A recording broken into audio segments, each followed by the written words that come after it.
Hello students. स्वागत है आपका एमसीएस क्लासेस में। जैसे कि हमारा आंसर राइटिंग क्लास चल रही है एंटरप्रेन्योरशिप की। ठीक है। और लास्ट लेक्चर में हम लोगों ने कहाँ तक के देख चुका था कि भारत में उद्यमिता विकास। ठीक है। इस यूनिट का अंतिम चैप्टर हमारा जो टॉपिक था भारत में उद्यमिता विकास कार्यक्रम और भारत में उद्यमिता विकास को बढ़ावा देने वाले कौन कौन से संस्थान कार्य कर रहे हैं। ठीक है। चलिए, आज हमारा टॉपिक क्या होगा, स्टार्टअप इंडिया और मेक इन इंडिया। ठीक है, बहुत ही आईएमपी टॉपिक है। 2022 के मेंस में इकोनॉमिक्स में उन्होंने 11 मार्कर में पूछा था क्या, मेक इन इंडिया कार्यक्रम को 11 मार्कर में समझाइए। ठीक है, अब मुझे लग रहा है कि स्टार्टअप इंडिया के आने के चांसेस है और किस स्टडी में वो पूछ सकता है मेक इन इंडिया। ठीक है। चलिए हम लोग विस्तार पूर्वक देखेंगे इसका। देखिए, अभी तो मैं केवल इसमें स्टैटिक्स पढ़ाऊंगा आपको, बाकी इसमें क्या क्या प्रगति हुई है, क्या क्या प्रोग्रेस हुआ है इन योजनाओं में, उनका भी हम लोग अध्ययन करेंगे। ठीक है। चलिए स्टार्ट करते हैं हम लोग। इसे क्वेश्चन आंसर फॉर्म में नहीं करेंगे हम लोग।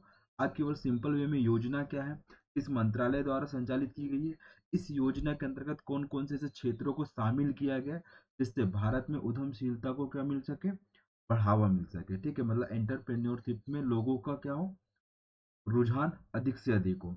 चलिए स्टार्ट करते हैं स्टार्टअप इंडिया। ठीक है, ये स्टार्ट करने वाले स्टार्टअप इंडिया। चलिए स्टार्टअप इंडिया यानी कि सिंपल सा देखें इसको, इसकी शुरुआत कब हुई थी स्टार्टअप इंडिया की। तो स्टार्टअप इंडिया की शुरुआत हुई थी 2016 को। कब? 2016 को स्टार्ट हुई थी स्टार्टअप इंडिया। ठीक है। देखते हैं, स्टार्टअप इंडिया भारत सरकार की एक महत्वपूर्ण पहल है। इसका उद्देश्य क्या है, स्टार्टअप संस्कृति को बढ़ावा देना और भारत में नवाचार और उद्यमिता के लिए एक मजबूत समावेशी इकोसिस्टम का निर्माण करना। देखिए, इनोवेशन करेंगे और इंटरप्रेन्योरशिप को मजबूत करेंगे, और मजबूत करने के साथ साथ एक कैसा इंक्लूसिव इकोसिस्टम बनाएंगे कि जो सभी व्यक्ति के लिए क्या हो, बराबर हो, यानी कि सभी व्यक्ति में जिन जिन में उद्यमिता के लक्षण है, कैरेक्टरिस्टिक्स है, वो क्या कर सके, अपने उद्योग की स्थापना कर सके। ठीक है। और यहाँ पर जो भारत में स्टार्टअप इंडिया ने उद्यमियों को सहायता देने और नौकरी चाहने वालों के बजाय नौकरी देने वाले के देश में भारत को बदलने के उद्देश्य से कई कार्यक्रम चलाए गए हैं। यानी कि अब भारत का युवा कैसा होगा, नौकरी की चाह नहीं रखेगा, वह दूसरों को नौकरी देने की चाह रखेगा। यानी कि स्वयं का स्टार्टअप स्टार्ट करके वह दूसरों को क्या करेगा, रोजगार प्रदान करेगा, और भारत की जीडीपी में, सकल राज्य मूल जिसको हम बोलते हैं, सकल घरेलू उत्पाद में क्या करेगा, वो अपना सहयोग प्रदान करेगा। ठीक है। वो यानी कि सिंपल सा एक एक अर्थ में हम बात करें, एक लैंग्वेज में या एक सेंटेंस में बात करें, तो आप सेल्फ एम्प्लॉय होंगे। ठीक है, स्वरोजगार स्थापित करेंगे, और इस रोजगार से आप दूसरों को क्या करेंगे, रोजगार प्रदान करेंगे। ठीक है। ठीक, ये है इस योजना का मुख्य उद्देश्य, किसका, स्टार्टअप इंडिया का। और कब प्रारंभ हुई थी, 16 जनवरी 2016 को। कब? 16 जनवरी 2016 को स्टार्ट हुई थी। दिनांक आपको याद रखना, क्योंकि दो ही योजनाएं अपने सिलेबस में दी हुई हैं, तो ये आपसे पूछ सकता है कि make in India, startup India कब प्रारंभ की गई थी। अब इसका जो मंत्रालय है, कौन सा मंत्रालय, वाणिज्य एवं उद्योग मंत्रालय। तत्कालीन स्वर्गीय अरुण जेटली जी ने इस योजना को प्रस्तुत किया था। ठीक है, वही इस मंत्रालय के क्या थे, मिनिस्टर थे। ठीक है, ये हो गया क्या, स्टार्टअप इंडिया। अब इसका मुख्य उद्देश्य क्या है, तो भारत में स्टार्टअप, देखिए मैं बार बार आपको इसलिए बता रहा हूँ इसका उद्देश्य, क्योंकि ये पूछा जाना तय है आपके एग्जाम में, ये क्वेश्चन आपको दिखेगा ही दिखेगा, है ना। इसलिए, और यदि ये क्वेश्चन ना भी दिखे तो आप इसको केस स्टडी में क्या रखेंगे, इंक्लूड करेंगे। कोई भी केस स्टडी सॉल्व करेंगे तो आपको startup India, make in India, Kaushal Bharat, ठीक है, इन प्रकार की योजनाओं को क्या करना है, आपको समावेश करना, अटल इंक्यूबेशन सेंटर्स, ठीक है, इस टाइप की योजनाओं का समावेश करना है आपको, किसमें, आपकी केस स्टडी में। चलिए अब देख लेते हैं इस योजना के क्या क्या उद्देश्य हैं। ठीक है, सबसे पहले देखिए, इसको देख लेते हैं। उद्योग तथा आंतरिक व्यापार को बढ़ावा देने के लिए विभाग द्वारा आयोजित स्टार्टअप इंडिया का मुख्य उद्देश्य कुछ प्रतिबंधात्मक राज्य की नीतियों को त्यागना। देखो, कुछ राज्य में क्या होता है कि कुछ ऐसी नीतियां होती हैं जो वहां पे बंद हैं, जैसे कि लाइसेंस राज। अब प्रत्येक राज्य में किसी भी उद्योग की स्थापना के लिए अलग अलग प्रकार के लाइसेंस लेने पड़ते हैं, तो उनको समाप्त कर दिया गया है किसके माध्यम से? स्टार्टअप इंडिया के माध्यम से। भूमि अधिग्रहण की अनुमति, पहले भूमि अधिग्रहण करने मतलब कि भूमि जो अलॉट होती थी सरकार के द्वारा कि हाँ आप इस क्षेत्र में भूमि का उपयोग कर सकते हैं अपने स्टार्टअप को स्टार्ट करने के लिए, लेकिन उसका अनुमति लेने के लिए या फिर उसकी उस भूमि का उपयोग करने के लिए कम से कम 6 से 7 महीने, 7 महीने से कभी 1 साल, इतना टाइम लग जाता था किसी भी उद्योग को उस भूमि को प्राप्त करने के लिए। तो उसको भी, क्योंकि राज्य में ये सब राज्य का विषय होता है, ठीक है, तो इन सब चीज को समाप्त कर दिया गया इस योजना के माध्यम से। आपको 1 महीने के भीतर आपको कारखाने, आपकी कंपनी या स्टार्टअप स्टार्ट करने के लिए आपको सरकार द्वारा भूमि एलोकेट हो जाएगी, ठीक है। फिर इसके पश्चात क्या, विदेशी निवेश प्रस्ताव, कि किसी राज्य में विदेशी निवेश का प्रतिबंध था, लेकिन अब क्या कर दिया गया, उसको ओपन कर दिया गया। आपने सुना होगा 1991 में, ठीक है, 1991 में हमने एलपीजी सिस्टम अपनाया था, ठीक है। लिबराइजेशन, प्राइवेटाइजेशन और ग्लोबलाइजेशन, ठीक है, इस नीति के माध्यम से हमने प्रत्यक्ष विदेशी निवेश यानी कि विदेशी निवेश को भारत में अनुमति दी है, ठीक है। और प्रत्येक राज्य की अलग अलग नीतियां थी कि किस क्षेत्र में कितना निवेश किया जाएगा, कितना निवेश नहीं किया जाएगा। क्योंकि देखिए, घरेलू उद्योग को संरक्षण प्रदान करने के लिए विदेशी निवेश की अनुमति प्रारंभ में नहीं थी, लेकिन 1991 के पश्चात, 1991 के पश्चात भारत में प्रबंधित रूप से या रेगुलेशन के रूप में विदेशी निवेश को अनुमति दी गई। अब विदेशी निवेश भी दो प्रकार से होता है, एक स्वचालित मार्ग से और एक सरकारी मार्ग से। आपको पता ही है, बताऊंगा मैं आपको जब इकोनॉमिक्स में पढ़ाऊंगा तब मैं आपको बताऊंगा, ठीक है। और किस क्षेत्र में 100% एफडीआई की अनुमति है, किस क्षेत्र में 100% एफडीआई की अनुमति नहीं है, ये भी एग्जाम में पूछा गया क्वेश्चन है, ठीक है। चलिए, फिर चौथा क्या, पर्यावरणीय मंजूरी। अब देखिए, किसी भी उद्योग की स्थापना के लिए, अब देखिए वहां पे कुछ ना कुछ तो होगा ही, जैसे पेड़ होंगे, वहां पे पौधे होंगे, ठीक है, या आसपास के इन्वायरमेंट को प्रदूषित करेगा, तो उसके लिए भी अनुमति नहीं मिलती थी। पहले आपको पर्यावरण यानी कि इन्वायरमेंट असेसमेंट एक प्रोजेक्ट है, उसको उसकी अनुमति लेना पड़ता था, जिसको क्या बोलते हैं, पर्यावरण आकलन, पर्यावरण प्रभाव आकलन। क्या, पर्यावरण प्रभाव आकलन, याद कर लीजिए, ये भी 2023 के मेंस में पूछ चुका है। पर्यावरण प्रभाव आकलन क्या है, ठीक है। और ये 11 मार्कर में पूछा था उन्होंने, किसमें, 11 मार्कर, बहुत ही आईएमपी। ये भी पर्यावरण प्रभाव आकलन प्रत्येक राज्य और सेंट्रल के द्वारा ये करवाया जाता है, ठीक है। किसी भी योजना, परियोजना, उद्योग की स्थापना के पूर्व इस पर्यावरण प्रभाव आकलन को करवाया जाता है, जिससे देखा जाता है कि इस परियोजना की स्थापना के पश्चात पर्यावरण को कौन कौन से प्रभाव होंगे और कितना उसका नुकसान होगा, और इसकी भरपाई हम किस प्रकार से कर सकते हैं, ठीक है। क्लियर, यहाँ तक की चीजें क्लियर हुई। तो ये इन चार चीजों को क्या करना है, रोक लगाना है, जो अब तक के सरकार, राज्य सरकार के द्वारा क्या की गई थी, प्रतिबंध थी। अब इनको हटा दिया गया, किसके माध्यम से, स्टार्टअप योजना के माध्यम से, ठीक है। अब स्टार्टअप इंडिया योजना मुख्यतः 3 स्तंभों पर आधारित है। इसके 3 स्तंभ कौन कौन थे? सबसे पहले, देश के विभिन्न स्टार्टअप को वित्त पोषण, सहायता व प्रोत्साहन देना। क्या करेंगे, किसी भी स्टार्टअप को स्टार्ट करने के लिए आप उनको क्या करेंगे, फंड प्रोवाइड करेंगे, और फंड प्रोवाइड करने के पश्चात आप उनको क्या करेंगे, प्रोत्साहित करेंगे कि हाँ आप इस स्टार्टअप को आसानी से स्टार्ट कर सकते हैं, और आपको कम से कम, और इसमें ऐसा भी रहता है कि 6 महीने या 1 साल के लिए सरकार आपको इसमें टैक्स में छूट भी देती है, ताकि आप स्टार्ट में आपके स्टार्टअप को क्या कर सके, सही रूप से संचालित कर सके, और आपको जब बेनिफिट होने लगे 1-2 साल के पश्चात, फिर आप टैक्स पे करना स्टार्ट कर सकते हैं, ठीक, क्लियर। चलिए, और दूसरा, ये दूसरे आधार स्तंभ क्या है इसका, उद्योग, शैक्षणिक भागीदारी तथा ऊष्मायमान प्रदान करना। जैसे आपने सुना होगा पॉलिटेक्निक, आईआईटीज, ये सब जो होते हैं, यहाँ से मानव संसाधन तैयार किए जाते हैं, उनको प्रशिक्षण दिया जाता है उद्योग के लिए, और वही जो प्रशिक्षित मानव संसाधन होते हैं, वही उन्हीं उनको ही उद्योग में क्या कर दिया जाता है, एम्प्लॉयमेंट दिया जाता है, रोजगार दिया जाता है, उन्हें ही वहां पे क्या कर दिया जाता है, उत्पादन की क्रियाओं में प्रत्यक्ष रूप से भागीदार बना दिया जाता है। ये क्या हो जाएगा, इसका दूसरा आधार स्तंभ। तीसरा क्या, सरलीकरण या हैंड होल्डिंग, ठीक है, सरलीकरण कर दिया गया है किसी भी योजना या परियोजना या फिर कंपनी की स्थापना के लिए जो भी प्रक्रियाएं होंगी उसको क्या कर दिया गया, सरल कर दिया गया कि आपको सिंगल विंडो क्लियरिंग सिस्टम है, आप एक ही विंडो में जाइए, वहां पर आपको सारी कुछ प्रोसेस एक ही विंडो के अंदर हो जाएगी। ये नहीं कि आपको लाइसेंस के लिए किसी और डिपार्टमेंट जाना है, भूमि के लिए किसी और डिपार्टमेंट जाना है, बिजली के लिए किसी और डिपार्टमेंट में जाना है, आपको जल के लिए किसी और डिपार्टमेंट में अनुमति लेने के लिए जाना है। इस प्रकार की चीजों से आपको बचने के लिए क्या कर दिया, सिंप्लीफिकेशन कर देगा, हैंड होल्डिंग कि आप अपने अपने स्वयं जाकर के आप क्या कर सकते हैं, इस योजना का लाभ उठा सकते हैं। ठीक है, ये हो जाएगा क्या, इसके 3 आधार स्तंभ पूछा जाएगा ये पेपर में ना, कि स्टार्टअप इंडिया के 3 से आधार स्तंभ कौन कौन से हैं। ठीक, क्लियर। चलिए अब नेक्स्ट देखते हैं हम लोग, अब स्टार्टअप इंडिया के प्रमुख लाभ क्या क्या हैं।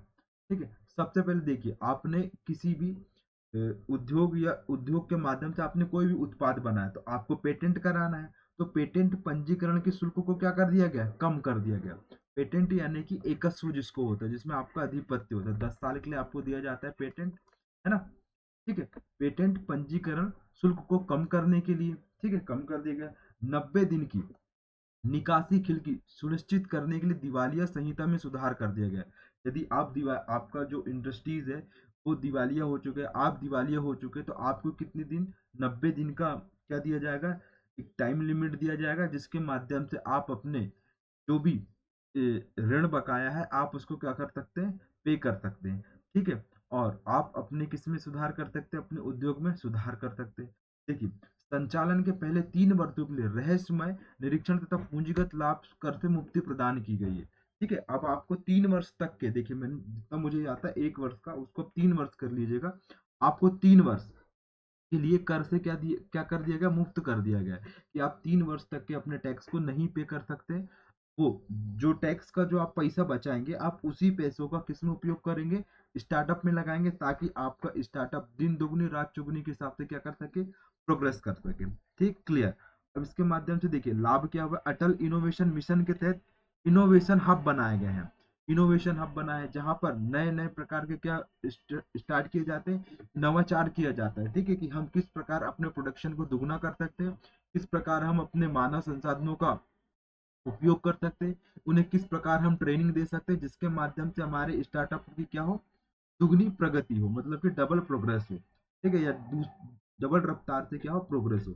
5वां लाभ इसका देख लेते हैं, नव उन्मेष संबंधी कार्यक्रम में 10 लाख बच्चों को शामिल करने के साथ साथ 5 लाख स्कूल बच्चों को लक्षित किया गया।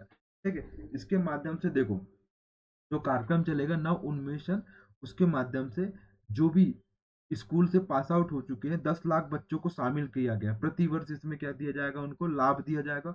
और स्कूल से ही बच्चों को, ऐसे स्कूल में से 5 लाख बच्चे लक्षित किए गए हैं, जिनको हम क्या करेंगे, इस योजना के माध्यम से प्रशिक्षित करने का कार्य करेंगे। ठीक है, अब देखिए स्टार्टअप फार्मों को आईपीआर सुरक्षा। ठीक है, स्टार्टअप फार्मों को आईपीआर सुरक्षा प्रदान करने वाली नई योजनाओं को विकसित किया गया। आईपीआर मतलब इंटेलेक्चुअल प्रॉपर्टी राइट्स। ठीक है, मतलब बौद्धिक संपदा अधिकार।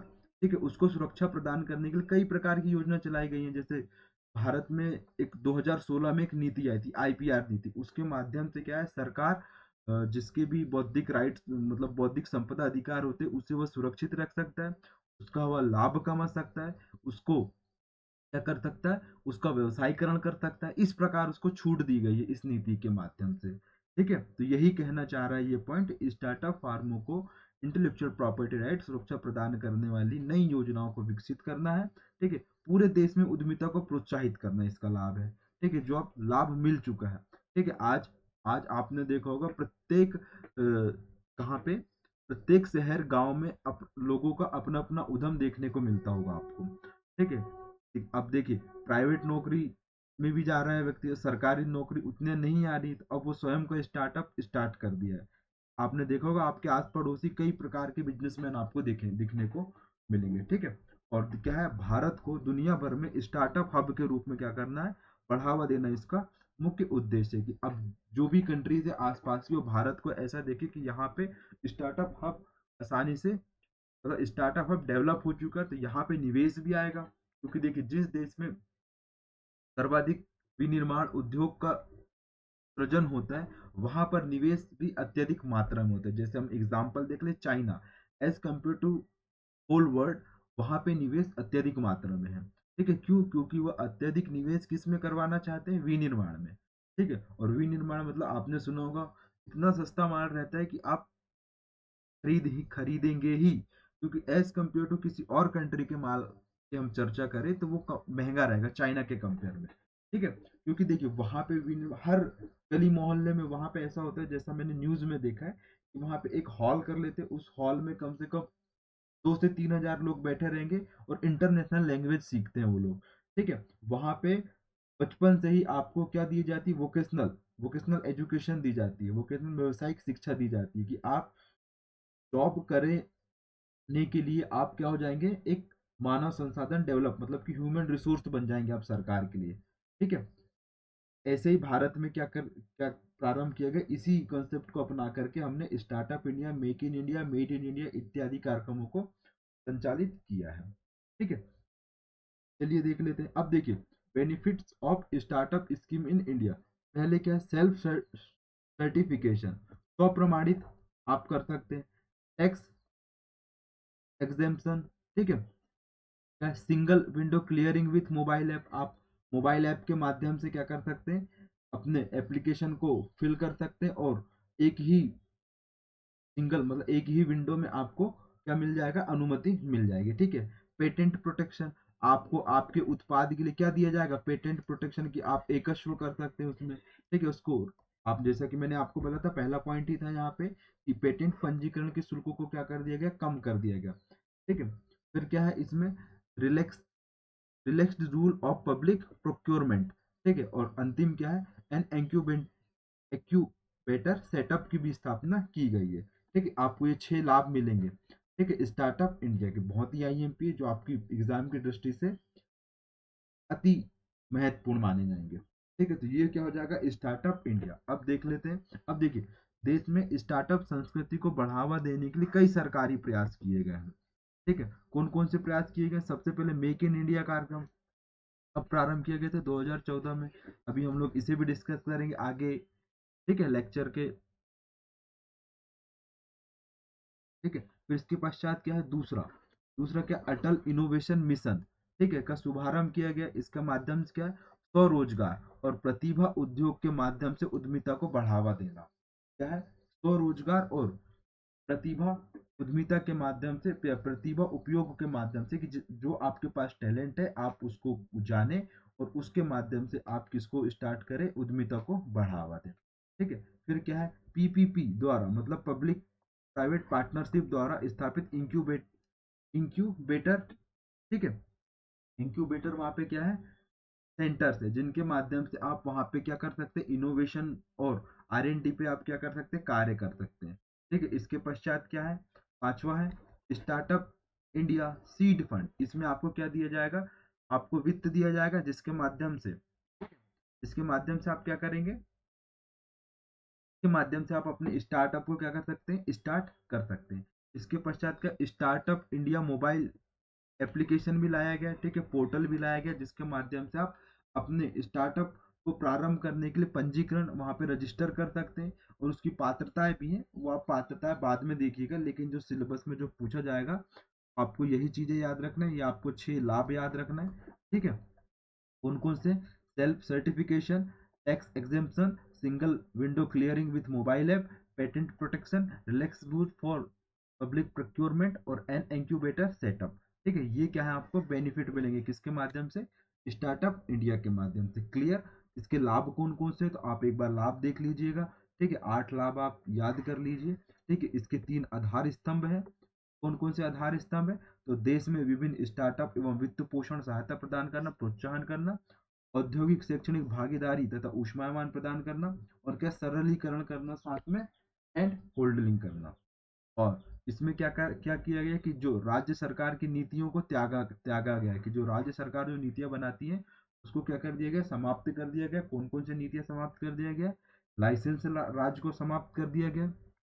जो भूमि अधिग्रहण हम लोग करते थे उसको भी क्या कर दिया गया? त्याग दिया गया, कि जो राज्य सरकार रोक लगा करके रखती थी उसको समाप्त कर दिया गया। साथ ही विदेशी निवेश को क्या कर दिया गया? स्वीकार कर दिया गया, मंजूरी दी गई है कि आप किसी भी क्षेत्र में क्या कर सकते हैं? निवेश कर सकते हैं।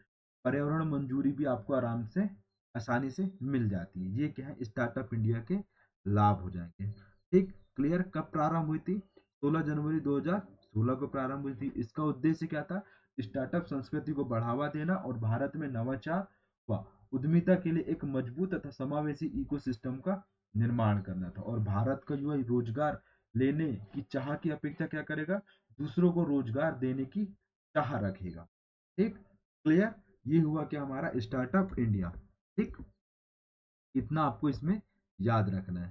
ठीक है, ये देखिए यहाँ पे लिखा हुआ है, compliance regime based on self certification, startup India hub की स्थापना की जाएगी। Rolling out of mobile app and portal की भी स्थापना की गई है। Legal support, fast tracking patent examine at lower cost, मतलब कम पैसे में आप क्या कर सकते हैं, यहाँ पे पेटेंट को फाइल कर सकते हैं और उसको एग्जामिन करवा सकते हैं। ठीक है, relax norm for public procurement startup.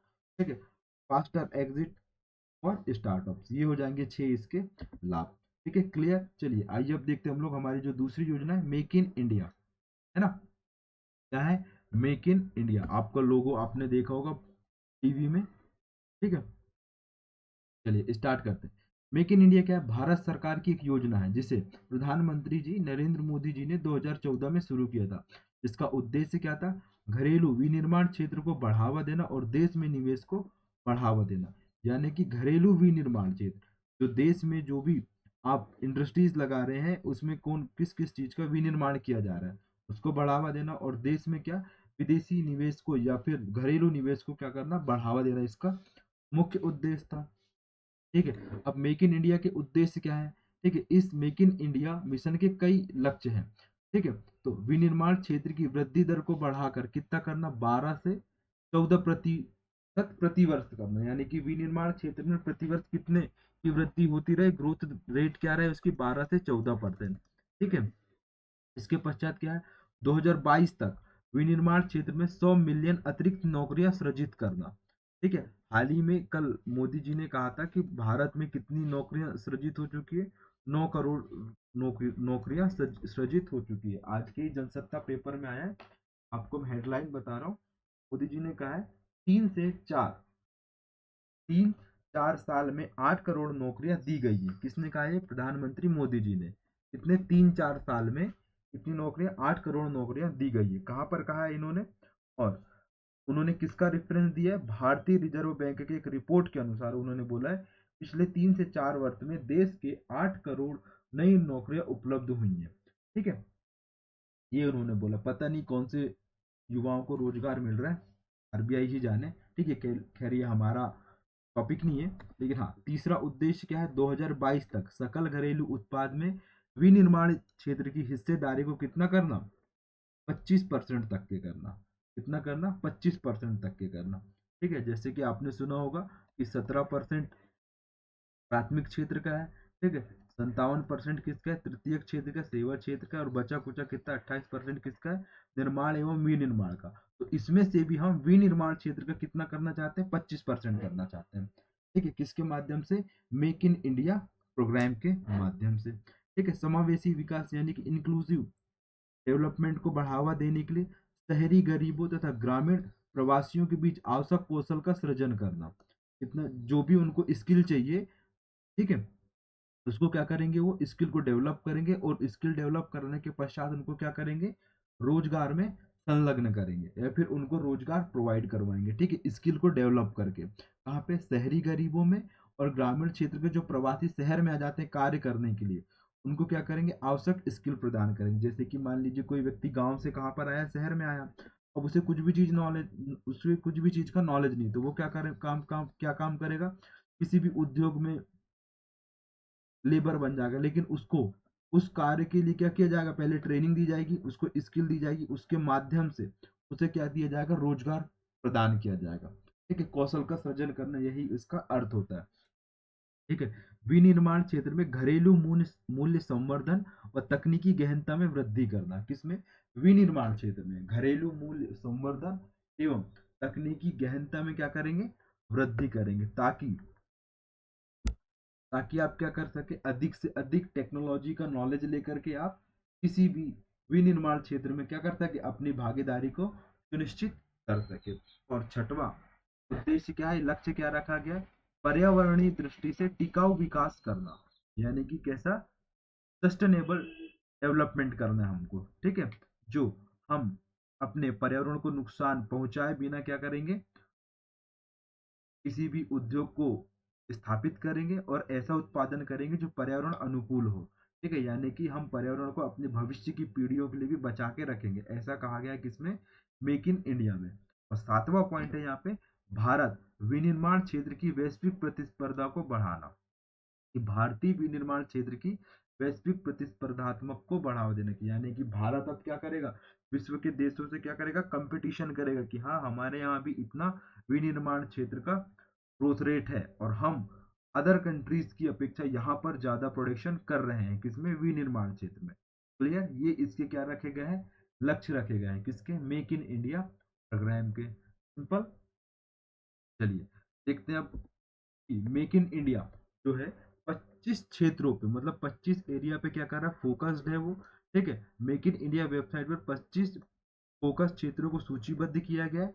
इन क्षेत्रों तथा संबंधित सरकारी योजनाएं जिनमें एफडीआई नीति, आईपीआर आदि शामिल है के बारे में सभी प्रासंगिक विवरण प्रस्तुत किए गए हैं।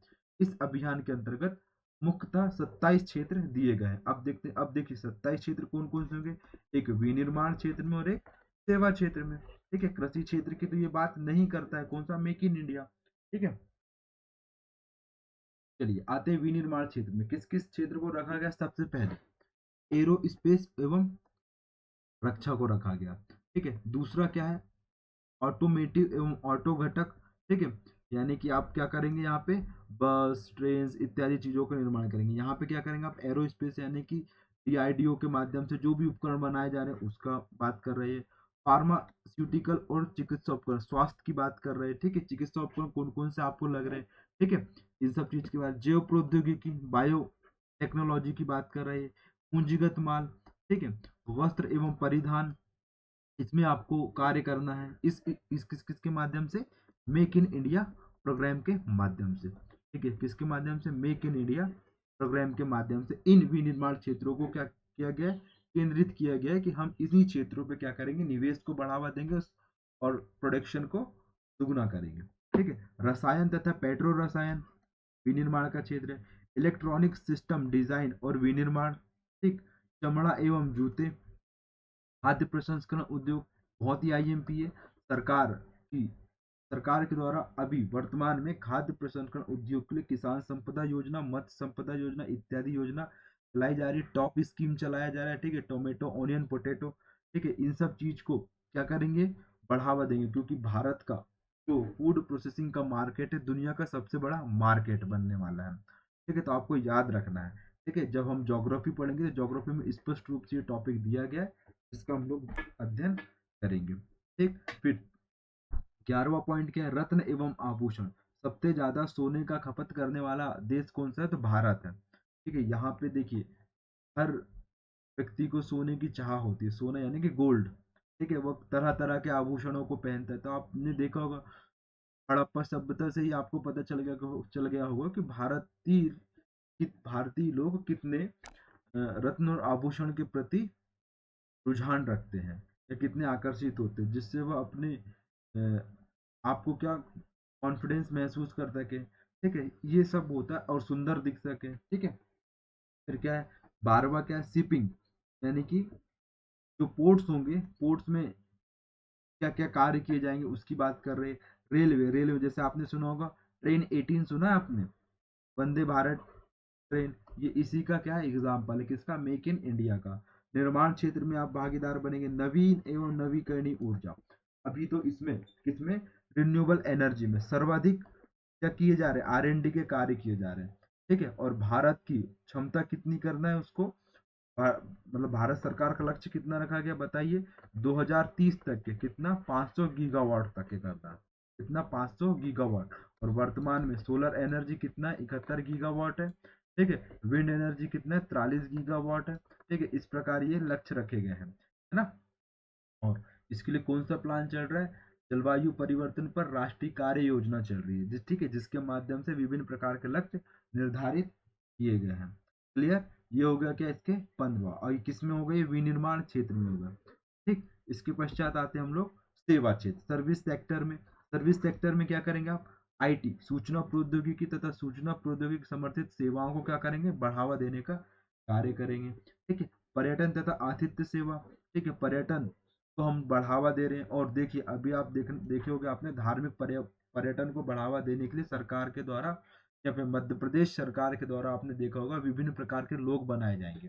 जैसे महाकाल लोक की बात हो रही है, देवी लोक सलकनपुर की बात हो रही है, हनुमान लोक पांडुरना की बात हो रही है, राम लोक की बात हो रही है, राम गमन पथ की बात हो रही है। ठीक है, भिलट देवलोक की बात हो रही है। इस प्रकार के ऐसे बहुत सारे क्या बने जाएंगे, लोक बनाए जाएंगे। ठीक है, जिसके माध्यम से हम लोग पर्यटन तथा धार्मिक पर्यटन को क्या कर सके, बढ़ावा दे सके और आतिथ्य सेवा की भावना को हम डेवलप कर सके। 18वां क्या हो जाएगा, मेडिकल वैल्यू ट्रेवल। ठीक है, जो आपने सुना होगा टेलीमेडिसिन। ठीक है, टेलीमेडिसिन को बढ़ावा देना है, मेडिकल वैल्यू ट्रेवल। परिवहन तथा रसद सेवाएं बढ़ावा देना है। ठीक है, किसको, ट्रेवलिंग को बढ़ावा देना है। लेखा वित्त, लेखा और वित्त सेवाओं को बढ़ावा देना है। ऑडियो विजुअल सेवाओं को बढ़ावा देना है। कानूनी सेवा लीगल सर्विस को बढ़ावा देना है। ठीक है, ये किस में, कौन से क्षेत्र में जाते हैं, ये नया क्षेत्र डेवलप हुआ है इकोनॉमिक्स का, फिफ्थ क्षेत्र, पंचम क्षेत्र डेवलप हुआ है। ठीक है, कानूनी सेवाएं। फिर क्या, संचार सेवाएं प्रोवाइड करवाना है, किसके माध्यम से, मेक इन इंडिया के माध्यम से इन क्षेत्रों पर विशेषता फोकस दिया जाएगा। ठीक है, निर्माण संबंधित इंजीनियरिंग सेवाओं, ठीक है, पर्यावरणीय सेवाएं, वित्त सेवाएं, शिक्षा सेवाएं इत्यादि सेवाओं को शामिल किया गया है। किसके माध्यम से, मेक इन इंडिया प्रोग्राम के माध्यम से सरकार के द्वारा इन क्षेत्रों को विकास करने के लिए वह सतत क्या करेगी, प्रयास करेगी। और इन क्षेत्रों के विकास के लिए सरकार के द्वारा विभिन्न प्रकार की योजनाएं, नीतियों का क्रियान्वयन किया जा रहा है, जिससे भारत एक किसमें डेवलप हो सके।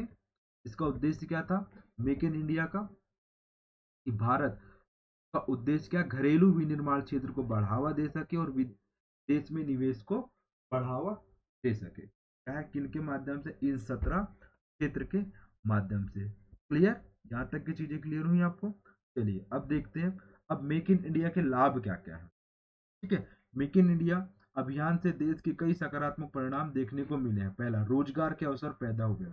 जैसा कि मैंने बताया कि अभी हाल ही में मोदी जी ने क्या कहा, 3 से 4 साल में आरबीआई की रिपोर्ट का हवाला देते हुए क्या कहा उन्होंने, 8 करोड़ नौकरियां दी गई हैं। ठीक है, आर्थिक विकास को बढ़ावा देकर सकल सकल घरेलू उत्पाद में वृद्धि करना, आर्थिक विकास। ठीक है, इकोनॉमिकल डेवलपमेंट को बढ़ा करके जीडीपी में वृद्धि करना। ठीक है, उसके पश्चात क्या है, एफडीआई प्रवाह बढ़ेगा तो रुपया मजबूत होगा। लेकिन अभी क्या हो रहा है कि $1 की तुलना में भारत का रुपया कितना चल रहा है, 82.53। ठीक है, यदि $1 हम लेंगे तो हम उसको कितना रुपया देना पड़ेगा, 82 रुपया देना पड़ेगा। ठीक है, अभी हमारा रुपया कहीं ना कहीं डॉलर की तुलना में थोड़ा कम मजबूत।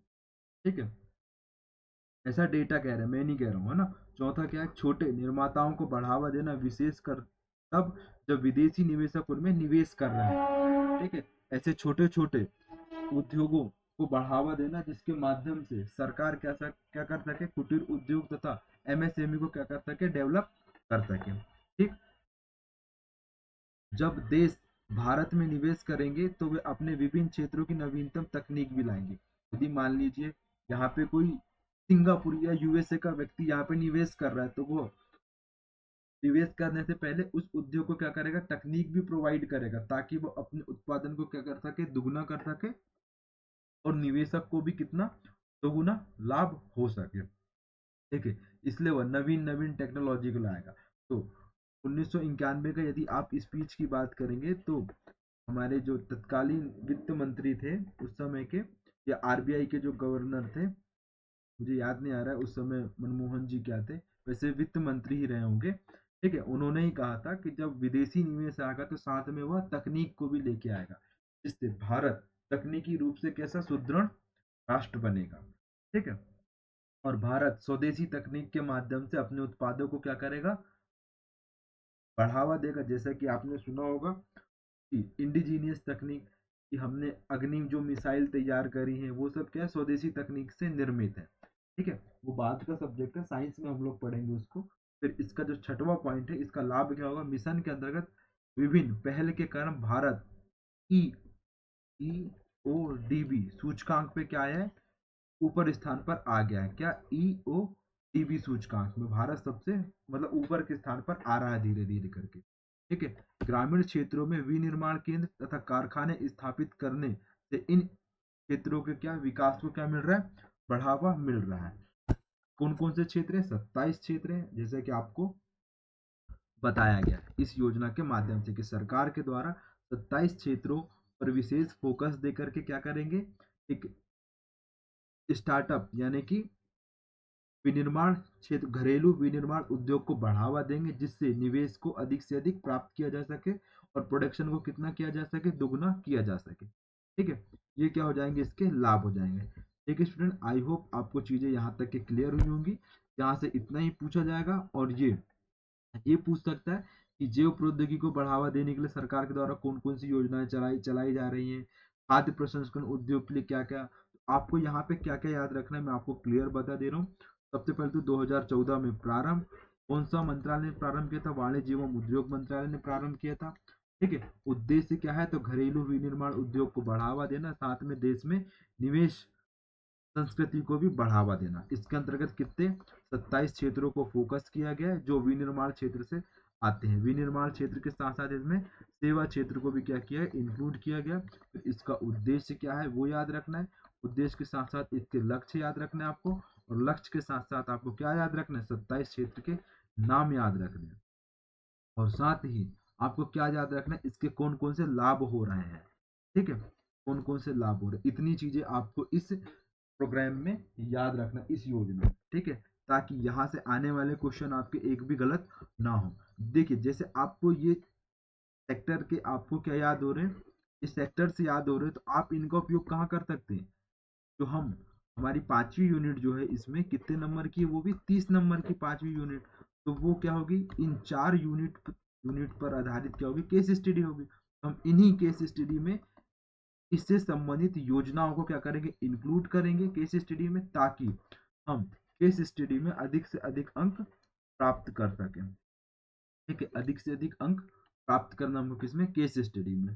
ठीक है, क्लियर, ये हुई चीजें। और ये आज हमारा कंप्लीट हो रहा है, यूनिट फर्स्ट कंप्लीट हो रही, और यूनिट टू भी स्टार्ट हो चुकी है। ठीक है, यूनिट 2 का लेक्चर आया था, कौन सा, प्रबंधन वाला, मैं आपको बता दे रहा हूँ यहाँ पे। चलिए, ठीक है, तो ये आज हमारी यूनिट 1 कंप्लीट हुई, यूनिट 1 कंप्लीट हुई, क्या, उद्यमिता, अवधारणा एवं विकास। अब इसके पश्चात दूसरी यूनिट क्या है हमारी, दूसरी यूनिट है व्यवसायिक संगठन एवं प्रबंधन। ठीक है, व्यवसायिक संगठन एवं प्रबंधन, इसके माध्यम, इसका जो पहला चैप्टर है, प्रबंध अवधारणा, महत्व, क्षेत्र, प्रबंध, प्रशासन, क्रय तथा सामग्री प्रबंधन।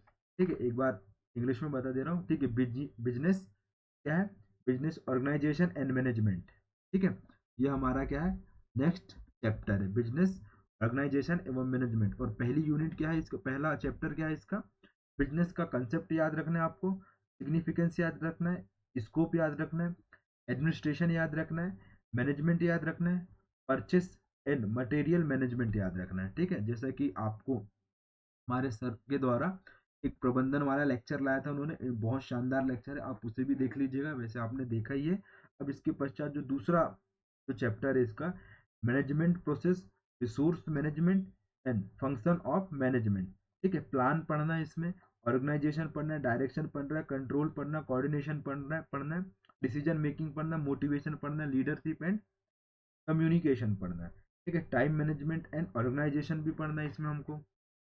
ठीक है, समय प्रबंध एवं संगठन, ब्रांडिंग, मार्केटिंग, नेटवर्किंग इत्यादि चीज का भी अध्ययन करना इस दूसरी यूनिट में, किसमें, बिजनेस ऑर्गेनाइजेशन एंड मैनेजमेंट में। क्लियर, अब ये हम दूसरी यूनिट कल से स्टार्ट करने वाले हैं। Thank you for watching MCS classes. और हाँ, हमारे टेलीग्राम चैनल से आप हमारे सिनॉप्सिस नोट्स डाउनलोड कर सकते हैं, जिसका नाम क्या है, MPPSC 2024 न्यू कंटेंट। ठीक है, थैंक यू फॉर वॉचिंग।